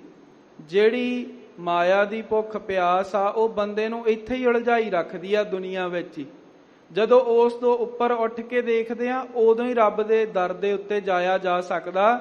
ਇਸ ਤਰ੍ਹਾਂ ਦੀ ਭੁੱਖ ਪਿਆਸ ਜਿਹੜੀ ਨਿਰਿਓ ਹੀ ਮਾਇਆ ਦੀ ਭੁੱਖ ਪਿਆਸ ਆ, ਉਹ ਰੱਬ ਦੇ ਨਾਲ ਬੰਦੇ ਨੂੰ ਨਹੀਂ ਜੁੜਨ ਦਿੰਦੀ। ਸਤਿਗੁਰ ਪੁੱਛੋ ਜਾਏ, ਸਤਿਗੁਰੂ ਨੂੰ ਜਾ ਕੇ ਪੁੱਛੋ, ਹੈ ਭਾਈ ਸਤਿਗੁਰੂ ਨੂੰ ਜਾ ਕੇ ਪੁੱਛੋ ਕਿ ਦੁਨੀਆ ਵਿੱਚ ਰਹਿ ਕੇ, ਮਾਇਆ ਵਿੱਚ ਰਹਿ ਕੇ ਮੈਂ ਕਿਵੇਂ ਨਾਮ ਜਪਾਂ, ਨਾਮ ਧਿਆਏ ਸਾ ਜੀਓ, ਕਿਵੇਂ ਮੈਂ ਨਾਮ ਨੂੰ ਧਿਆਵਾਂ, ਕਿਵੇਂ ਮੈਂ ਆਪਣੀ ਜਿਹੜੀ ਰੂਹ ਹੈ ਉਸ ਨੂੰ ਨਾਮ ਦੇ ਵਿੱਚ ਰੰਗਾਂ। ਇਹ ਗੱਲ ਗੁਰੂ ਨੂੰ ਜਾ ਕੇ ਪੁੱਛੋ। ਕਿਸੇ ਕੱਚੇ ਪਿੱਲੇ ਕੋਲ ਨਾ ਜਾਓ, ਕਿਸੇ ਨਕਲੀ ਦੇਹਧਾਰੀ ਪਖੰਡੀ ਕੋਲ ਨਾ ਜਾਓ। ਗੁਰੂ ਗ੍ਰੰਥ ਸਾਹਿਬ ਜੀ ਕੋਲ ਆਓ, ਪਾਵਨ ਗੁਰਧਾਮਾਂ ਦੇ ਦਰਸ਼ਨ ਕਰੋ, ਸਿੱਖ ਇਤਿਹਾਸ ਦੀ ਪੜ੍ਹਾਈ ਕਰੋ, ਆਪਣੀ ਹੋਂਦ ਨੂੰ ਪਛਾਣੋ ਕਿ ਅਸੀਂ ਕੌਣ ਆ ਤੇ ਅਸੀਂ ਕੀ ਕਰਨਾ ਆ, ਸਾਡੇ ਪੁਰਖਿਆਂ ਨੇ ਕੀ ਕੀਤਾ ਤੇ ਸਾਡਾ ਕੀ ਫਰਜ਼ ਆ। ਨਸ਼ਿਆਂ ਤੋਂ ਪਰਹੇਜ਼ ਕਰੀਏ, ਅੰਮ੍ਰਿਤਧਾਰੀ ਹੋ ਕੇ ਗੁਰੂ ਵਾਲੇ ਬਣ ਕੇ ਗੁਰੂ ਨੂੰ ਜਾ ਕੇ ਪੁੱਛੀਏ ਕਿ ਹੇ ਗੁਰੂ ਮੈਂ ਤੇਰੀ ਸ਼ਰਨ ਵਿੱਚ ਆਇਆ, ਸਾਨੂੰ ਸਹੀ ਜੀਵਨ ਦਾ ਰਾਹ ਦਿਖਲਾ। ਸਚ ਨਾਮ ਧਿਆਈ ਸਾਚ ਚਵਾਈ, ਜਿਨ੍ਹਾਂ ਨੇ ਸੱਚੇ ਨਾਮ ਨੂੰ ਧਿਆਇਆ ਤੇ ਮੁਖੋਂ ਸੱਚੇ ਨਾਮ ਨੂੰ ਅਲਾਇਆ ਹੈ। ਗੁਰਮੁਖ ਸਾਚ ਪਛਾਣਾ, ਉਹਨਾਂ ਗੁਰਮੁਖਾਂ ਨੇ ਗੁਰੂ ਦੇ ਵੱਲ ਨੂੰ ਮੁਖ ਕਰਕੇ ਸੱਚ ਨੂੰ ਪਛਾਣ ਲਿਆ। ਗੁਰੂ ਦੀ ਰਹਿਤ ਮਰਿਆਦਾ, ਗੁਰੂ ਦੀ ਆਗਿਆ ਦੇ ਵਿੱਚ ਚੱਲ ਕਰਕੇ ਉਹਨਾਂ ਨੇ ਅਕਾਲ ਪੁਰਖ ਦੇ ਨਾਲ ਪ੍ਰੇਮ ਪ੍ਰੀਤ ਪਾ ਲਈ। ਦੀਨਾਨਾਥ ਦਇਆਲ ਨਿਰੰਜਨ, ਗਰੀਬਾਂ ਦਾ ਰਾਖਾ, ਗਰੀਬਾਂ ਦਾ ਨਾਥ, ਗਰੀਬਾਂ ਦੇ ਉੱਤੇ ਕਿਰਪਾ ਕਰਨ ਵਾਲਾ, ਦਇਆਲ ਨਿਰੰਜਨ, ਜਿਹੜਾ ਸਾਰੀ ਦੁਨੀਆ ਦੇ ਉੱਤੇ ਮਾਇਆ ਨੂੰ ਪੈਦਾ ਕਰਨ ਵਾਲਾ ਪਰ ਆਪ ਨਿਰੰਜਨ ਆ, ਉਹਨੂੰ ਕਿਸੇ ਚੀਜ਼ ਨਾਲ ਪਿਆਰ ਨਹੀਂ, ਆਪ ਬਣਾ ਕੇ ਵੀ ਉਹ ਇਸ ਤੋਂ ਰਹਿਤ ਹੈ। ਆਨੰਦਿਨ ਨਾਮ ਵਖਾਣਾ, ਅਨ ਦਿਨ ਜਿਹੜੇ ਗੁਰੂ ਦੇ ਵੱਲ ਨੂੰ ਮੁੱਖ ਕਰ ਲੈਂਦੇ ਨੇ, ਗੁਰੂ ਤੋਂ ਸੋਝੀ ਮੰਗਦੇ ਨੇ, ਫਿਰ ਉਹ ਆਨ ਦਿਨ ਭਾਵ ਹਰ ਰੋਜ਼ ਹਰ ਪਲ ਨਾਮ ਦੇ ਵਿੱਚ ਰੰਗੇ ਜਾਂਦੇ ਨੇ ਤੇ ਇਸ ਆਨੰਦ ਦੀ ਪ੍ਰਾਪਤੀ ਕਰ ਲੈਂਦੇ ਹਨ। ਕਰਨੀ ਕਾਰ ਧੁਰੋਂ ਫੁਰਮਾਈ, ਪਰ ਅਖੀਰ ਤੇ ਸੱਚੇ ਪਾਤਸ਼ਾਹ ਜੀ ਫਿਰ ਇਹੀ ਫਰਮਾਨ ਕਰਦੇ ਨੇ, ਇਹ ਜਿਹੜੀ ਕਰਨੀ ਆ, ਇਹ ਜਿਹੜੀ ਕਾਰ ਆ, ਇਹ ਧੁਰੋਂ ਰੱਬ ਨੇ ਲਿਖੀ ਹੁੰਦੀ ਆ, ਬੰਦੇ ਦਾ ਕਦੇ ਵਸ ਨਹੀਂ ਚੱਲਦਾ। ਕਈ ਵਾਰ ਨਾ ਚਾਹੁੰਦਿਆਂ ਹੋਇਆਂ ਵੀ ਮਨੁੱਖ ਗਲਤ ਰਾਹ ਪੈ ਜਾਂਦਾ, ਕਿਉਂਕਿ ਉਹਦੇ ਪਿਛਲੇ ਕੋਈ ਮਾੜੇ ਕਰਮ ਹੁੰਦੇ ਆ। ਜੇ ਅਸੀਂ ਅਰਦਾਸ ਕਰਨੀ ਆ, ਅੱਜ ਚੀਜ਼ਾਂ ਦੀ, ਪਦਾਰਥਾਂ ਦੀ ਅਰਦਾਸ ਨਾ ਕਰੀਏ, ਨਾਮ ਦੀ ਅਰਦਾਸ ਕਰੀਏ, ਨਾਮ ਵਿੱਚ ਸਾਰਾ ਕੁਝ ਹੀ ਆ ਜਾਂਦਾ। ਜੇ ਅਸੀਂ ਆਪਣੇ ਧੀਆਂ ਪੁੱਤਾਂ ਵਾਸਤੇ ਅਰਦਾਸ ਕਰਨੀ ਆ, ਕੋਈ ਹੋਰ ਪਦਾਰਥ ਦੀ ਜਾਂ ਵਿਦੇਸ਼ ਜਾਣ ਦੀ ਨਾ ਕਰੀਏ, ਅਸੀਂ ਸਗੋਂ ਇਹ ਅਰਦਾਸ ਕਰੀਏ ਕਿ ਸੱਚੇ ਪਾਤਸ਼ਾਹ ਇਹਨੂੰ ਨਾਮ ਨਾਲ ਜੋੜੀ ਰੱਖੀ, ਕਿਉਂਕਿ ਜਿਹੜਾ ਨਾਮ ਦੇ ਨਾਲ ਜੁੜ ਜਾਂਦਾ ਉਹ ਕਦੇ ਹਾਰਦਾ ਨਹੀਂ, ਉਹ ਕਦੇ ਜ਼ਿੰਦਗੀ ਦੇ ਵਿੱਚ ਧੋਖਾ ਨਹੀਂ ਖਾਂਦਾ। ਦੁਨੀਆ ਦੇ ਬਾਹਰਲੇ ਮੁਲਕਾਂ ਦੇ ਵਿੱਚ ਜਾ ਕੇ ਅਸੀਂ ਧੋਖੇ ਖਾ ਸਕਦੇ ਹਾਂ, ਅਸੀਂ ਮਾਇਆ ਦੇ ਅਧੀਨ ਹੋ ਸਕਦੇ ਹਾਂ, ਸਾਡਾ ਜੀਵਨ ਵਿਗੜ ਸਕਦਾ, ਪਰ ਜੇ ਨਾਮ ਦੇ ਵਿੱਚ ਰੱਤੇ ਹੋਏ ਆ, ਸਾਡੀ ਪੈਜ ਰੱਖਣ ਵਾਲਾ ਵੀ ਉਹ ਆ, ਸਾਨੂੰ ਮਾਇਆ ਦਾ ਪ੍ਰਬੰਧ ਕਰਕੇ ਦੇਣ ਵਾਲਾ ਵੀ ਉਹ ਆ। ਨਾਮ ਦੇ ਵਿੱਚ ਭਾਵ ਸਾਰਾ ਕੁਝ ਹੀ ਆ ਜਾਂਦਾ ਹੈ। ਆਪ ਮੁਆ ਮਨ ਮਾਰੀ, ਪਰ ਜੇ ਧੁਰੋਂ ਅਕਾਲ ਪੁਰਖ ਦਾ ਹੋਵੇ ਨਾ, ਕਰਮ ਹੋਵੇ, ਰਹਿਮਤ ਹੋਵੇ, ਤਾਂ ਆਪ ਬੰਦਾ ਆਪਣਾ ਆਪਾ ਅੰਦਰੋਂ ਮਾਰ ਲੈਂਦਾ, ਹੰਕਾਰ ਛੱਡ ਜਾਂਦਾ, ਕਿਉਂਕਿ ਹਉਮੈ ਨਾਮੈ ਨਾਲ ਵਿਰੋਧ ਹੈ। ਹੰਕਾਰ ਦਾ ਤੇ ਨਾਮ ਦਾ ਸਦਾ ਵਿਰੋਧ ਰਿਹਾ। ਜਿਹੜਾ ਬੰਦਾ ਹੰਕਾਰ ਦੇ ਵਿੱਚ ਰਹਿੰਦਾ ਚੱਤੋ ਪੈਰ, ਉਹਨੂੰ ਨਾਮ ਨਹੀਂ ਰੱਬ ਦਾ ਯਾਦ ਆ ਸਕਦਾ, ਤੇ ਜਦੋਂ ਉਹਨੂੰ ਨਾਮ ਯਾਦ ਨਹੀਂ ਆਉਣਾ ਤਾਂ ਉਹਨੇ ਆਪਣਾ ਮਨ ਨਹੀਂ ਮਾਰਨਾ, ਤੇ ਜਿਹਨੇ ਮਨ ਨਹੀਂ ਮਾਰਨਾ ਉਹਨੇ ਸਦਾ ਭਟਕਦਾ ਰਹਿਣਾ ਹੈ। ਨਾਨਕ ਨਾਮ ਮਹਾਰਸ ਮੀਠਾ, ਗੁਰੂ ਨਾਨਕ ਸਾਹਿਬ ਸੱਚੇ ਪਾਤਸ਼ਾਹ ਜੀ ਫਰਮਾਉਂਦੇ ਨੇ ਕਿ ਵਾਹਿਗੁਰੂ ਦਾ ਨਾਮ ਆ ਉਹ ਮਹਾਰਸ ਮੀਠਾ ਹੈ, ਸਾਰੇ ਰਸਾਂ ਦੇ ਨਾਲੋਂ ਉੱਤੇ ਹੈ। ਕਿੰਨਾ ਕੁ ਮਿੱਠਾ ਵਾ, ਬਾਬਾ ਫਰੀਦ ਜੀ ਨੂੰ ਉਹਨਾਂ ਦੀ ਮਾਤਾ ਨਮਾਜ਼ ਪੜ੍ਹਾਉਣ ਦੇ ਵਾਸਤੇ ਗੁੜ ਸ਼ੱਕਰ ਦੀ ਪੁੜੀ ਜਿਹੜੀ ਉਹਨਾਂ ਦੇ ਮਸੱਲੇ ਦੇ ਥੱਲੇ ਰੱਖਦੀ ਸੀ, ਤੇ ਜਦੋਂ ਇੱਕ ਵਾਰ ਰੱਖਣਾ ਭੁੱਲ ਗਏ ਤਾਂ ਖੁਦਾ ਨੇ ਉਹਨਾਂ ਦੇ ਮਸੱਲੇ ਦੇ ਥੱਲੇ ਸ਼ੱਕਰ ਹੀ ਸ਼ੱਕਰ ਕਰ ਦਿੱਤੀ। ਫਿਰ ਜਦੋਂ ਭਗਤੀ ਕਰਨ ਗਏ, ਨਾਲ ਕਿੰਨੇ ਹੀ ਤਰ੍ਹਾਂ ਦੀਆਂ ਮਿੱਠੀਆਂ ਵਸਤੂਆਂ, ਖੰਡ ਪਦਾਰਥ ਭੇਜੇ, ਤੇ ਜਦੋਂ ਵਾਪਸ ਆਏ ਤਾਂ ਪੁੱਛਿਆ ਕਿ ਪੁੱਤਰ ਮੈਨੂੰ ਇਹ ਗੱਲ ਦੱਸ ਵੀ ਜਿਹੜੀਆਂ ਚੀਜ਼ਾਂ ਮੈਂ ਤੈਨੂੰ ਖਾਣ ਨੂੰ ਦਿੱਤੀਆਂ, ਉਹਨਾਂ ਦੇ ਵਿੱਚੋਂ ਨਾਮ ਦੇ ਸਵਾਦ ਵਰਗੀ ਕਿਹੜੀ ਆ? ਤਾਂ ਬਾਬਾ ਜੀ ਨੇ ਫਰਮਾਇਆ ਕਿ ਹੇ ਮਾਂ, ਨਾਮ ਦੇ ਸਵਾਦ ਤੱਕ ਕੋਈ ਵੀ ਦੁਨੀਆ ਦੀ ਵਸਤੂ ਆ ਨਾ ਜਿਹੜੀ, ਉਹ ਪੁੱਜ ਨਹੀਂ ਸਕਦੀ। ਨਾਮ ਦੇ ਵਿੱਚ ਗੁਰੂ ਨਾਨਕ ਸਾਹਿਬ ਜੀ ਕਹਿੰਦੇ ਇਹ ਮਹਾਰਸ ਮਿੱਠਾ ਹੈ, ਇਸ ਦੇ ਉੱਪਰੋਂ ਮਿੱਠੀ ਚੀਜ਼ ਹੋਰ ਕੋਈ ਨਹੀਂ ਹੈ। ਤ੍ਰਿਸ਼ਨਾ ਨਾਮ ਨਿਵਾਰੀ, ਇਹ ਜਿਹੜਾ ਨਾਮ ਆ ਉਹ ਜਨਮਾਂ ਜਨਮਾਂ ਦੀਆਂ ਭੁੱਖਾਂ ਦੂਰ ਕਰ ਦਿੰਦਾ, ਉਹ ਤ੍ਰਿਸ਼ਨਾ ਦੂਰ ਕਰ ਦਿੰਦਾ, ਉਹ ਭਟਕਣਾ ਦੂਰ ਕਰ ਦਿੰਦਾ। ਭਟਕਣਾ ਕਈ ਤਰ੍ਹਾਂ ਦੀ ਹੁੰਦੀ, ਪੰਜੇ ਵਿਕਾਰ ਸਾਨੂੰ ਭਟਕਣਾ ਵਿੱਚ ਲੈ ਕੇ ਜਾਂਦੇ। ਕਿਸੇ ਨੂੰ ਕਾਮ ਦੀ ਭਟਕਣਾ ਲੱਗੀ ਆ, ਕਿਸੇ ਨੂੰ ਕ੍ਰੋਧ ਦੀ ਲੱਗੀ ਆ, ਕਿਸੇ ਨੂੰ ਲੋਭ ਦੀ ਲੱਗੀ ਆ, ਕਿਸੇ ਨੂੰ ਮੋਹ ਦੀ ਲੱਗੀ ਆ, ਕਿਸੇ ਨੂੰ ਹੰਕਾਰ ਦੀ ਲੱਗੀ ਆ।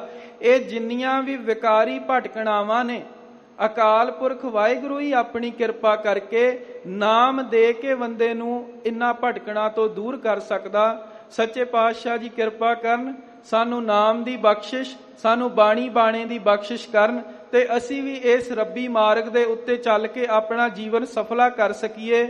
ਆਓ ਅਖੀਰਲੀਆਂ ਪੰਕਤੀਆਂ ਫੇਰ ਸਰਵਣ ਕਰਕੇ ਫਤਿਹ ਗਜਾਈਏ ਜੀ। ਕਰਨੀ ਕਾਰ ਧੁਰੋਂ ਫੁਰਮਾਈ, ਆਪ ਮੁਆ ਮਨ ਮਾਰੀ। ਨਾਨਕ ਨਾਮ ਮਹਾਰਸ ਮੀਠਾ, ਤ੍ਰਿਸ਼ਨਾ ਨਾਮ ਨਿਵਾਰੀ। ਵਾਹਿਗੁਰੂ ਜੀ ਕਾ ਖਾਲਸਾ, ਵਾਹਿਗੁਰੂ ਜੀ ਕੀ ਫਤਿਹ।